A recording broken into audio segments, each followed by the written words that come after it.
Welcome to Untamed and Unfiltered Wellness, the podcast where we bridge the gap between modern life and ancient roots, cutting through the wellness noise so you can stop guessing and start building a lifestyle that actually works for you.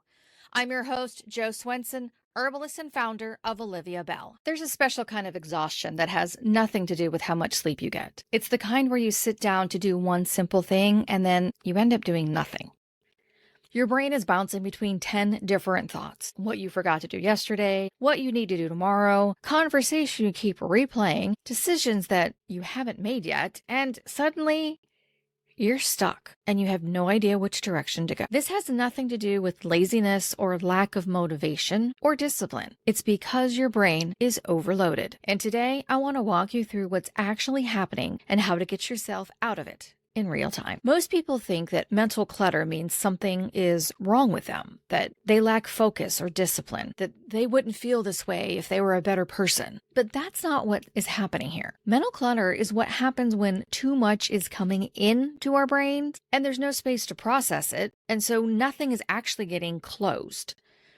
It's like having 37 tabs open on your computer. Every notification, every unfinished task, and every unresolved decision is like an open tab. Your brain never gets the signal that it's done and you can close that tab. So just like your computer, if you have too many tabs open, your system slows down. And in our case, that's our nervous system.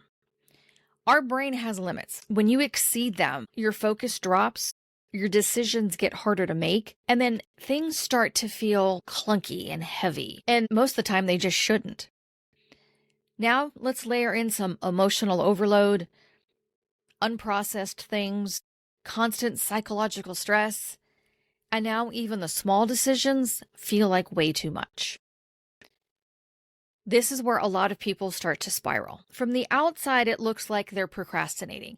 And you probably think, yeah, I'm procrastinating. That's what's going on. So you binge watch Netflix or scroll on your phone, and basically you're just avoiding doing anything. But you start having these conversations in your head, like, why can't I just get it together? But that shutdown, that behavior that you're displaying, that's your nervous system trying to protect you. And sooner or later, you're going to start experiencing decision fatigue. Now, I went through this last weekend. My sister and I were packing up my mom's house to move. And as we're going through the last few items, the keep, donate, throw away, I couldn't decide to save my life. And at one point, I just looked at her and go, I have no idea. I just can't do it. Every decision I was making in that time wasn't difficult. There was just a lot coming in, a lot of emotion, a lot of decisions, a lot of action. And I had a short period of time to get it all done. So the takeaway from that is that every decision you make and every one that you avoid is like another open tab. The more tabs you have open, the harder it becomes to close any of them.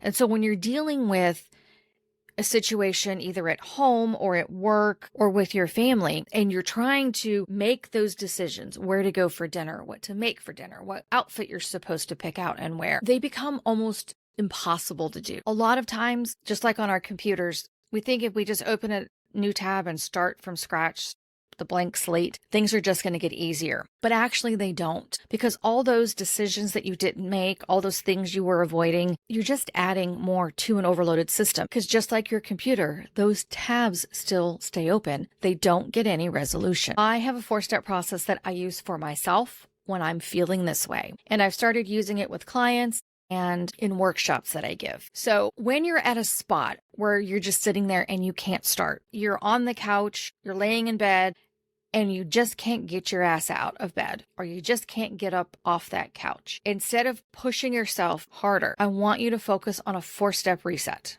It's a simple framework, and if you know your alphabet, you can do this. It's acknowledge, breathe, connect, and do.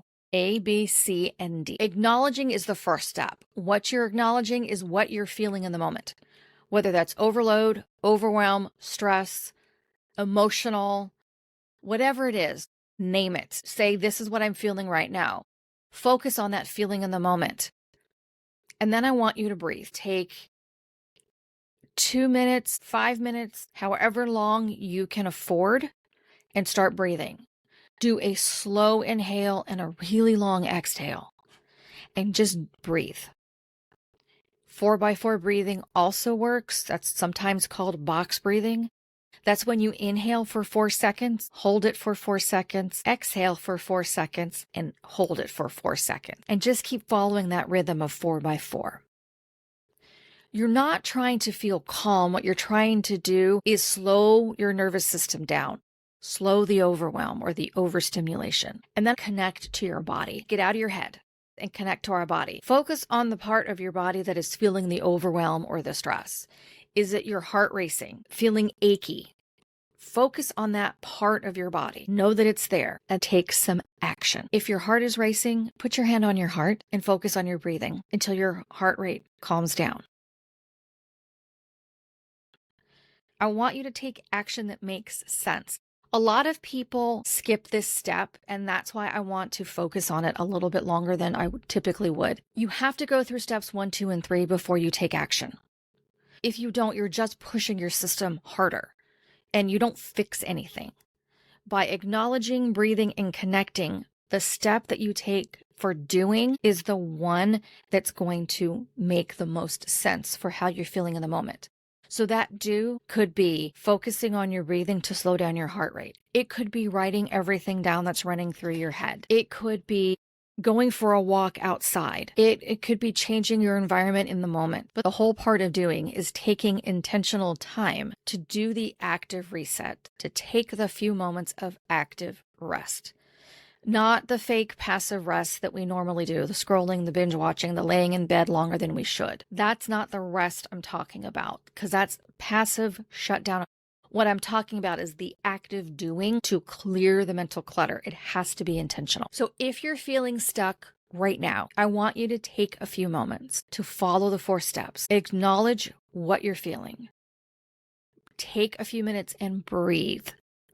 Connect to your body, acknowledge where you're feeling the stress and the overwhelm. And then I want you to take active, intentional action. Change your environment. Stand up, go outside, move to a different room.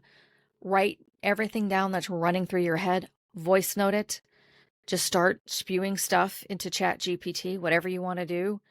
But when all of that is done, when you've moved rooms or you've written everything down, I want you to pick one thing to do to complete. One thing and finish it, and that's it. Take that one step, do that one thing, and focus on that one thing. Because when we have all of this mental clutter and this external noise coming at us, it's so hard to be in that moment, to focus on us and what we're feeling. Mental clutter doesn't clear because you do more. It clears when you start closing those tabs. And the only way you can close that tab is when you do intentional acts, intentional moments of rest. Because when you do that, your brain starts to close those tabs and you start to feel like you again. If this episode hit home for you, please share it so that more people can learn the 4-step reset method. If you'd like to go a little bit deeper into the topic of mental clutter, head over to my Substack. The link is in the show notes.